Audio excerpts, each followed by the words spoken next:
Bonjour à tous, bienvenue sur Torah Box pour une nouvelle émission de la série que nous consacrons avec le Rav Sadine aux grandes idéologies qui règnent dans la modernité contemporaine. Bonjour Rav Sadine. Bonjour Antoine et bonjour aux éditeurs. On parle aujourd'hui d'un phénomène de plus en plus courant dans nos sociétés occidentales, la propension à marchandiser la vie, autrement dit ce qu'on appelle la marchandisation du vivant. C'est un phénomène multiforme qu'on va essayer d'aborder selon notre méthode, qui consiste à bien définir ce dont il s'agit de manière conceptuelle et puis d'évoquer aussi ce que la Torah nous apporte, nous permet de penser sur la question. On entend souvent parler donc à propos de cette marchandisation du vivant dans de très nombreuses situations variées du droit à disposer de son corps. Comment est-ce qu'on peut comprendre cet état d'esprit de dire j'ai le droit de disposer de mon corps? Ça correspond à quelle vision globale que l'on peut avoir sur l'humain et l'existence humaine? Je crois que vous touchez véritablement le problème. On est passé d'une notion du droit commun, communautaire, ce que je veux dire, d'une communauté qui peut être nationale ou même mondiale, avec des utopies pour l'humain en général, avec l'effondrement de toutes les grandes utopies, notamment communistes ou fascistes ou tout ce que vous voulez, on est maintenant dans une perpétuelle revendication du droit personnel, qui est la seule légitimité qui existe. Et les gouvernements et les instances idéologiques qui doivent œuvrer dans le sens de permettre ou d'interdire des choses, sont convoqués à répondre à un besoin de droit individuel. Et donc, quand on a réduit l'éthique et la morale simplement au droit individuel, parce que ce n'est plus cela qui fait sens aujourd'hui, et le commun, on le verra peut-être plus tard, c'est complètement dissous, il n'y a plus de projet commun, il n'y a plus d'identité commune, il y a une mondialisation, une globalisation, qui fait que on arrive à cette attitude. C'est mon choix, c'est mon choix, et ça serait suffisant de façon absolue, comme base et comme statut éthique. Ce qui est faux. Parce que l'éthique, fondamentalement, elle est toujours liée, fondamentalement, à l'utopie d'un idéalisme de qu'est-ce que c'est l'humain, ensemble, en commun, en général, en essence, en ontologie. Ce n'est jamais réductible à la réponse d'une sollicitation constante d'un égoïsme, d'une mesquinerie, de son petit droit personnel. Un individu, finalement, isolé, n'a pas vraiment accès à l'éthique, en fait, c'est ça que vous nous dites. Complètement. Oui. C'est une notion qui n'est pas évidente à comprendre aujourd'hui, surtout. Pourquoi voulez-vous que je ne vous frappe pas? Pourquoi voulez-vous que je ne vous vole pas? Pourquoi voulez-vous que je ne vous assassine pas si c'est mon intérêt? C'est mon intérêt, c'est mon choix, c'est mon moi. Parce que déjà, inconsciemment ou consciemment, j'intègre que vous et moi font partie d'un certain niveau d'un même tissu humain dont la tâche la plus importante est de le sauver, de le préserver, de le garder. Si on résume tout au droit individuel, ça détruit l'éthique en essence. On retombe à l'état de nature, et encore, dans la nature, il y a chez les animaux des stratégies communautaires que peut-être, dont certains hommes ne se feraient mieux s'en inspirer. Alors on peut effectivement parler d'une éthique individuelle qui détruit effectivement toute notion même d'éthique vis-à-vis d'autrui. La première manifestation dont on peut parler de ce phénomène de disposer de son corps, elle est déjà ancienne, cette question, c'est la question de l'avortement. En quoi est-il principal dans le sujet qui nous occupe, la question de l'avortement? Qu'est-ce que ça nous apporte par rapport à notre thématique? C'est fondamental. C'est vrai que c'est assez ancien, mais 1975 quand même, presque 50 ans, ou 50 ans bientôt, sous Giscard d'Estaing, gouvernement de droite, Simone Veil en France en tous les cas. Et les chiffres sont aberrants déjà. Avant de parler du fond, on a 220 000 avortements par an en France. Sur 800 000 naissances, ce qui veut dire qu'un million de gestations, on est 1 sur 5. Un enfant sur 5, promis à vivre, est détruit. Je ne veux pas dire assassiné encore, mais est détruit. Dans le monde, on est à 60 millions d'avortements par an, ce qui est énorme, énorme. Alors pourquoi c'est pour moi très important? Enfin, c'est fondamental par rapport à notre problématique. Parce que c'est une question complètement occultée. Je ne sais pas si vous avez remarqué. On pourrait quand même se poser la question qu'une destruction tellement massive de la vie devrait quand même susciter encore des discussions. Non. C'est un fait accepté absolument, à part quelques énergumènes d'extrême droite, de catholiques intégristes, qui font des fois des manifestations violentes. C'est droit au point qu'on veut l'inscrire dans la Constitution. La Constitution, on l'a, je commence on l'a construit dans la Constitution. Et donc là, on est vraiment dans quelque chose de majeur. Et surtout, le glissement, je ne sais pas si vous avez remarqué, même Simone Veil, dans son fameux discours à l'Assemblée nationale, parlait d'une extrême détresse et d'une loi d'exception. Or, cette loi d'exception est devenue aujourd'hui la norme. Ça veut dire qu'on est passé d'une loi d'exception à une législation qui permet des avortements pour des questions de confort. Et non plus on parle de détresse psychosociale. Ça peut être quoi la détresse psychosociale? Ça peut être tout. Mon petit copain m'a quitté, donc ça m'intéresse plus d'avoir un enfant. Je gagne moins d'argent, j'ai été renvoyé de mon travail, etc. Donc, à partir de là, on est dans une problématique essentielle de l'éthique. Et la grande question, c'est de savoir, est-ce que l'embryon, après 12 semaines, parce qu'on peut faire un avortement en France jusqu'à 13 semaines, il y a certains mouvements féministes qui demandent jusqu'à 9 mois, est-ce qu'il y a on peut considérer une altérité dans l'embryon? C'est toute la question. On va essayer de le voir, que bien entendu, oui. Et ce déni d'altérité dans l'embryon est très significatif de l'état de la société moderne depuis un siècle. La question se pose de savoir quand même, et ça, la question de fond finalement, à partir de quand aussi on peut parler de cette altérité? À partir de quand le fœtus n'est plus la mère? Ouais. C'est une question centrale. C'est une question centrale qui est posée par la halakha. Parce qu'en vérité, quand on dit... il y a deux points qu'il faut tout de suite élucider et dissiper des malentendus. Un, la Torah n'est pas contre l'avortement. Parce que quand on dit je suis contre l'avortement, ça je suis toujours contre. Or, d'après la halakha, il y a des cas, beaucoup de cas, où l'avortement est permis. Par exemple, pour dire de façon très simple, l'avortement est permis quand l'enfant met en danger la mère, que ce soit un danger physique ou même un danger extrême psychologique. Quel que soit l'âge du bébé, là? Quel que soit l'âge du bébé. Oui. C'est un dit, je ne vais pas rentrer dans les détails, rodef. On considère que l'enfant qui met en danger la mère est un rodef, est quelqu'un qui lui-même suscite la mort, donc on peut l'empêcher. Donc la Torah permet l'avortement dans ces cas extrêmes. Le deuxième point que je veux dire aussi, c'est qu'on est toujours mal à l'aise de parler de ces sujets, parce qu'il se trouve que la loi sur les avortements est coextensif d'un mouvement de libération de la femme, qui est en lui-même formidable. Je veux dire, c'est vrai que la mainmise du corps de la femme par les hommes, par l'Église, par l'État, a été un drame pour la moitié de l'humanité féminine, qui a été un drame relatif, mais un drame quand même, où on a la notion des droits civiques, comme ça a été les suffragettes, les droits de vote, tout ça c'est une évidence pour la Torah.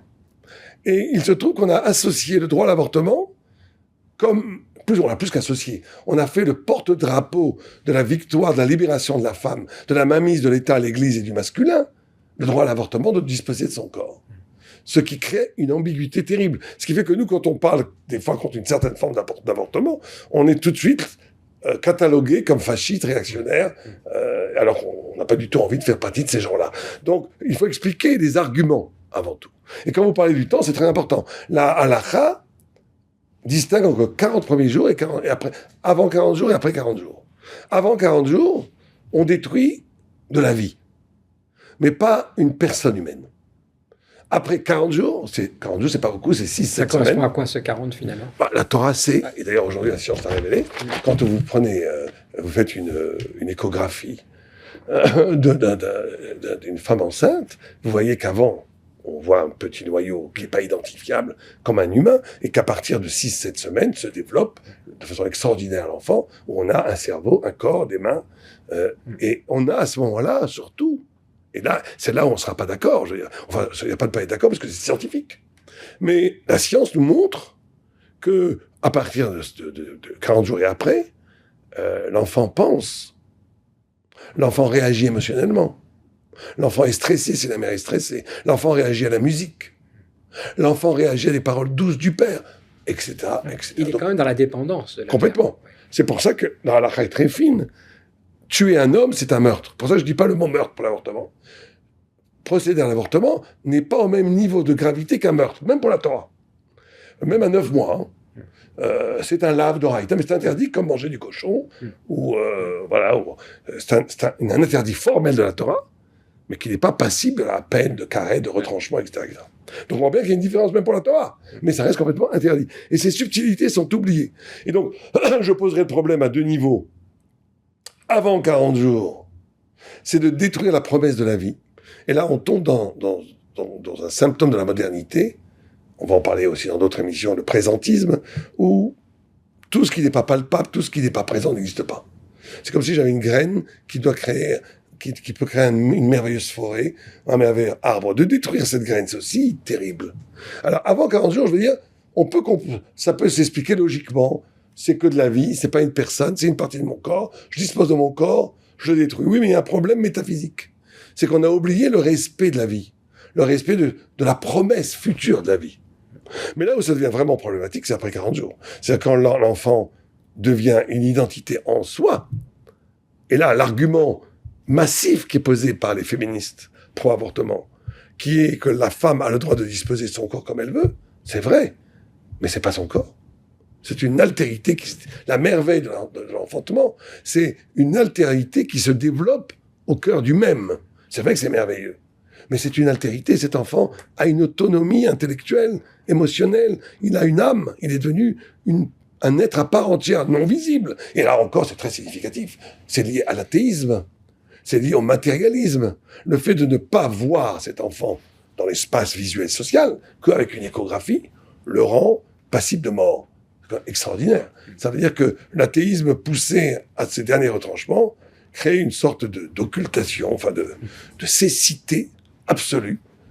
Et vous ne trouvez pas extraordinaire que de droite à gauche aujourd'hui, hein, il y a une sorte d'humanité, c'est une unanimité absolue qu'on ferme les yeux sur le massacre de millions d'embryons.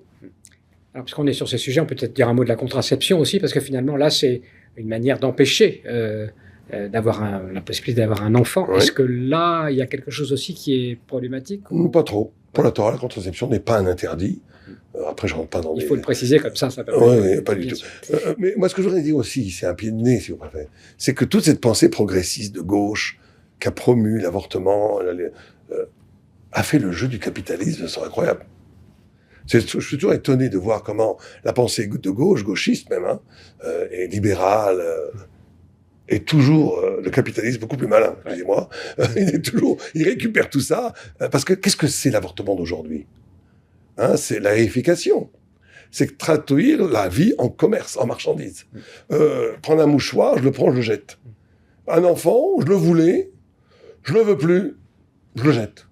Et donc, on tombe dans une mentalité capitaliste de la consommation, où on transforme la vie en marchandise, où on transforme, aujourd'hui, tout est marchandise. La mort est marchandise, le sperme est marchandise, le corps est marchandise, l'amour est marchandise. Et maintenant, cet enfant, encore une fois, qui pense, qui rêve, qui existe comme une altérité absolue dans l'enfant de la mère, c'est plus du tout une détresse extrême, c'est plus du tout un danger pour la mère, ça ne convient plus, je le prends, je le jette. Et je trouve ça terrible quand le capitaliste a réussi, le biopouvoir dont parlait Foucault, à entrer dans le désir lui-même, dans les comportements existentiels eux-mêmes, jusqu'au sentiment maternel, qui est aboli par l'idéologie capitaliste qui s'est introduit au cœur même du désir maternel, au nom de la libération. Au nom de la libération. Et on trouve la libération. Puisqu'on en est là, de la marchandisation, un petit mot aussi sur un thème dont on parle beaucoup aussi, la GPA, la gestation pour autrui, de manière plus crue, donc la location du ventre d'une femme pour développer un embryon, fabriquer un enfant.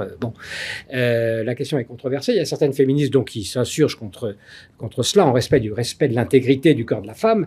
Bon, est-ce que là aussi, c'est un signe de marchandisation, de dire je vais louer mon utérus pour quelqu'un d'autre? Comment considérer cette question? Bien entendu, c'est complètement interdit dans la Torah. Pourquoi?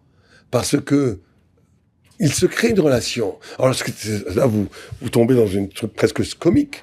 Il y a des féministes qui sont contre la gestation pour autrui, mais qui, en même temps, sont pour l'avortement. Or, l'argument principal contre la gestation pour autrui, c'est quoi? C'est qu'il se crée une relation entre l'enfant et le corps maternel, unique, de mère à enfant, et que quand après on donne cet enfant à une autre mère, à une autre personne, une autre femme plutôt, c'est une trahison d'un rapport déjà essentiel qui s'est construit pendant la grossesse entre l'enfant et la mère. Et donc là, on est dans une contradiction terrible. Parce que moi, je considère que c'est absolument une abomination éthique que de prendre cet enfant qui a développé une relation avec la mère, biologique, pour la donner à une autre. C'est non seulement quelque chose de sacré dans le fait de procréer la vie, même pour la mère. C'est humiliant de réduire une femme à une instrumentalisation de pure reproduction reproductive, sans qu'il y ait ce caractère sublime, sacré de l'amour maternel pour l'enfant et de la fidélité de cet enfant jusqu'à la mort. Autre thème qu'on peut évoquer rapidement sur le droit de disposer de mon corps, la prostitution, qu'on voudrait parfois professionnaliser. On parle des travailleurs du sexe. Est-ce que ça fait aussi partie du débat, selon vous, marchandisation du corps? Je fais ce que je veux de mon corps, voilà. Oui, et le problème n'est plus là. Encore une fois, il faut faire un grand distinguo entre les choix individuels, chacun fait ce qu'il veut, et le fait de faire des lois.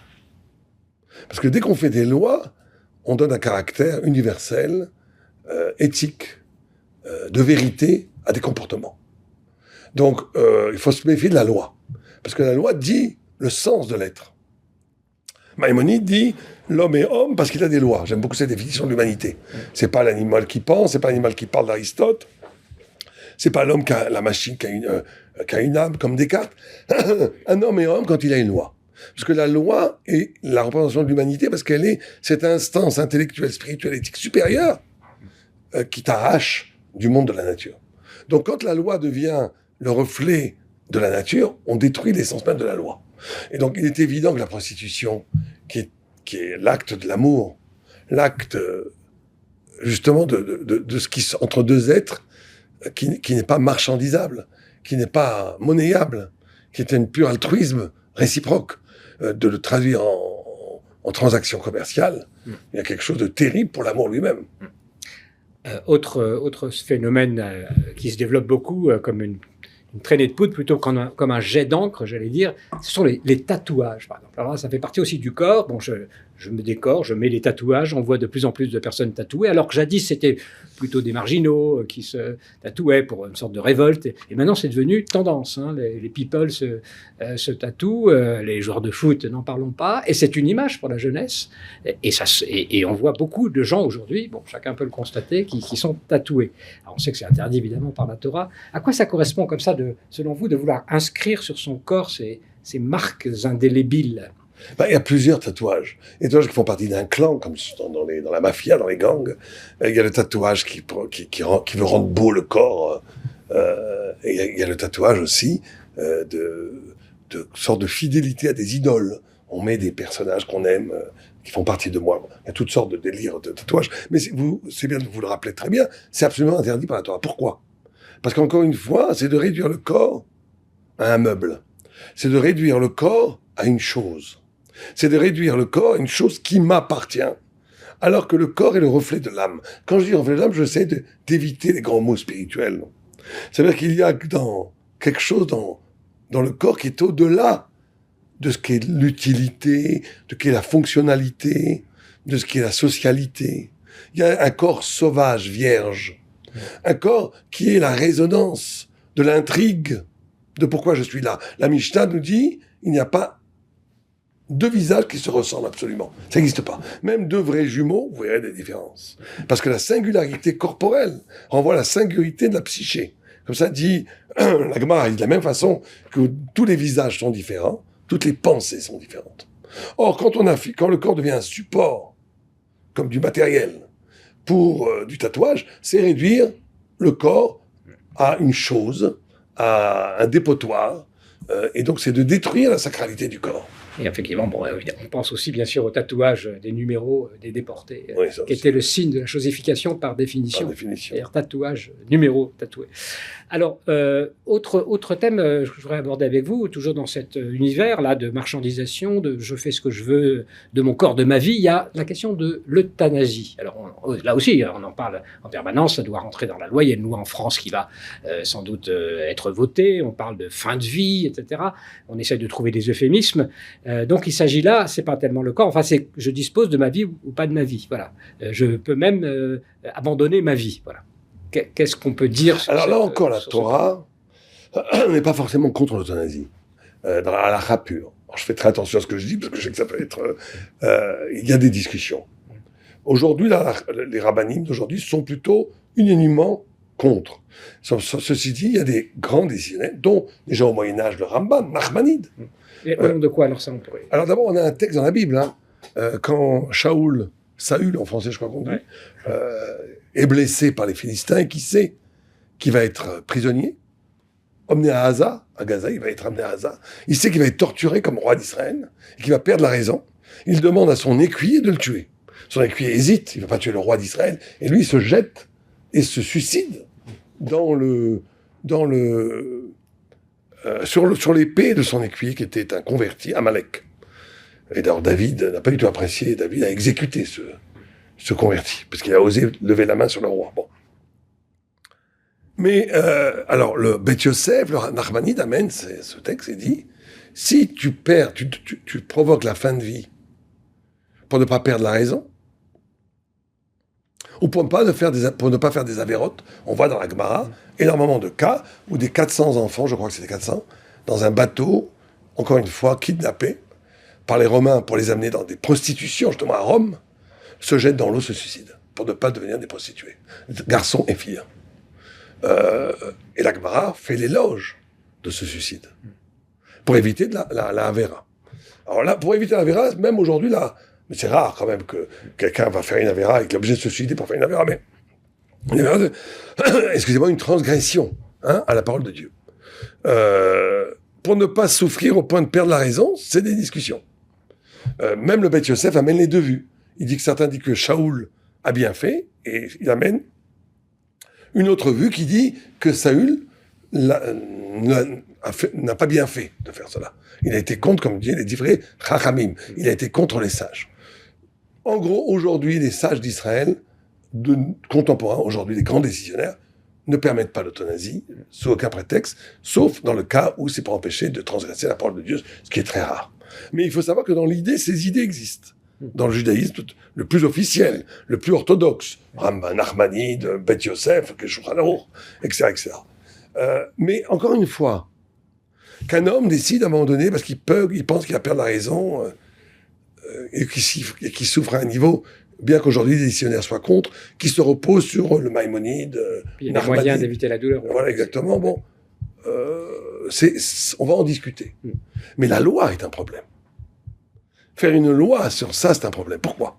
Parce que la loi va dire, d'abord va banaliser ce qu'on appelle la fin de vie. Et j'aime pas du tout ce terme, la fin de vie. Il n'y a pas de fin de vie. On est toujours en vie. Au début ou à la fin. Exactement. On est dans la vie. On n'est pas dans... On écrit « Bacharta Bachaim ». Tu choisiras la vie. Or, de vouloir comme ça sous-évaluer, comme si on dit les vies diminuées, il n'y a pas de vie diminuée. Parce que la vie n'est pas simplement liée au corps, il y a une vie de l'esprit et une vie de l'âme. Et donc,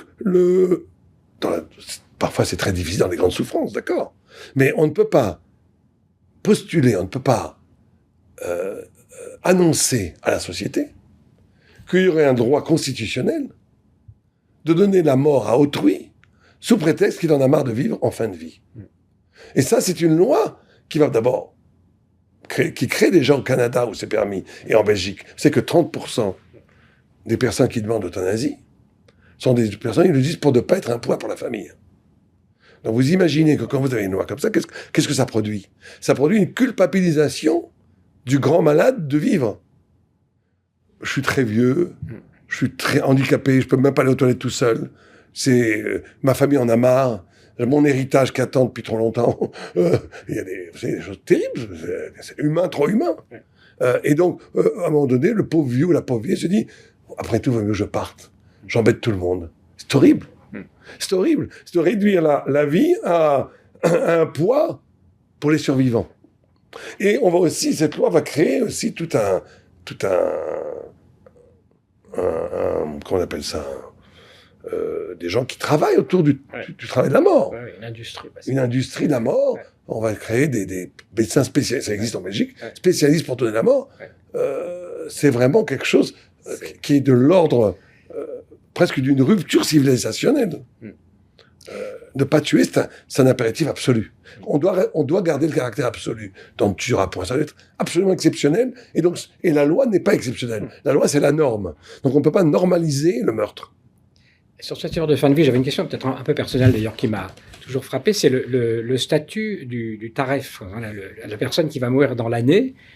On a l'impression que parfois il n'est pas considéré comme complètement vivant dans la Torah, et pourtant celui qui est agonisant, Gossès, lui, il faut absolument pas, il est préservé d'une manière extraordinaire. Donc il y a quand même cette notion de fin de vie à un moment donné qui c'est pas exactement la même chose. Le taref, c'est quelqu'un qui, dans son corps, lui manque un élément pour vivre.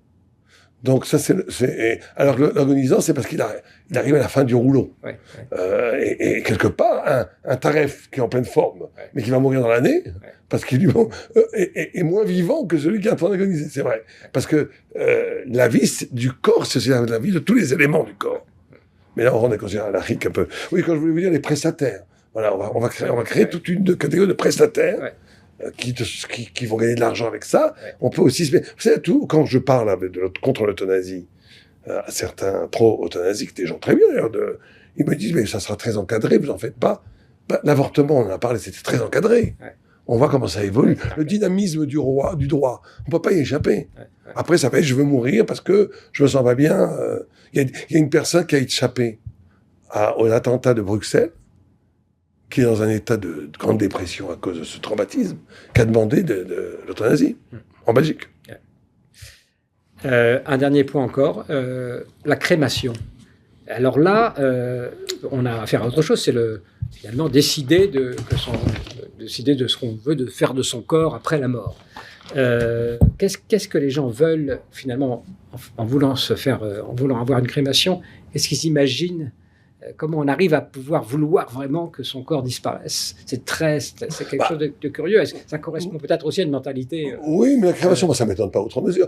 Dans la mesure où les personnes n'ont pas envie de subir la décomposition, la putréfaction du corps, dévoré par les insectes, par les vers, et que l'idée de souffrir, même pas de souffrir parce qu'on est mort, de disparaître en une seconde, comme une vapeur dans un pot de fleurs, après on met dans un pot dans un jardin, paraît plus sympathique que ces longs mois où le corps se décompose peu à peu dans la terre, mouillé par la pluie. Je peux imaginer qu'il y a ça aussi. Mais encore une fois, est-ce que le corps n'est que le corps? Ou est-ce que le corps est en harmonie avec l'âme, avec l'éternité? Mais là, quand on parle de la crémation, d'incinération, on rentre dans une vision spirituelle. D'un point de vue éthique, sans la Torah, sans la révélation, je vois pas de problème, chacun fait ce qu'il veut, après la mort, il n'y a plus rien. Bon. Mais comme on sait que le corps lui-même décomposé va ressusciter, attends, il va ressusciter. Et quand on sait que le corps est le dernier visage d'autres corps plus abstraits du corps de l'âme, du corps du Nefesh, du corps du roi, du corps de l'Eshama, de Chaya, de Yechida, et que tout ça n'est pas séparé, qu'il y a une union totale entre le corps, l'esprit et l'âme, et que donc laisser le corps retourner dans la terre pour regermer plus tard dans la terre, c'est ça l'idée, l'annonce, la promesse de la Torah. Mais là, on rentre dans des considérations purement spirituelles qui ne peuvent ne pas être comprises par tout le monde. Alors que les autres, je considère que ce qu'on a parlé sur la gestation pour autrui, sur l'avortement et sur l'euthanasie, je pense que c'est quelque chose d'universel, que la Torah est une parole qui doit être écoutée par tout le monde. Alors, on va terminer là et ressaisir peut-être quand même globalement tout ce qu'on a dit, parce que si je vous ai bien compris, le fait de considérer son corps comme une chose choséifiée, naturaliser le corps, c'est comme si on impliquait l'âme aussi finalement. C'est-à-dire que les choses étant liées, on a une dégradation, et alors qu'il n'y a pas de coupure entre les deux. C'est important peut-être de le rappeler pour conclure. La modernité meurt d'un manque de résonance. La modernité meurt des grandes révolutions intellectuelles qui étaient nécessaires historiquement contre les religions, mais d'avoir abattu les idoles de la religion, c'était bien. Mais d'avoir laissé le vide de l'athéisme derrière, c'était pas bien. Et donc, l'espoir de l'humanité, elle est dans une capacité de retrouver une spiritualité non idolâtre. Ça veut dire qu'il ne se chosifie pas, qu'il ne se stratifie pas dans des figures spirituelles politisées, comme on a pu le voir dans l'histoire, sans entrer dans les détails. Et c'est ça, le futur de l'humanité.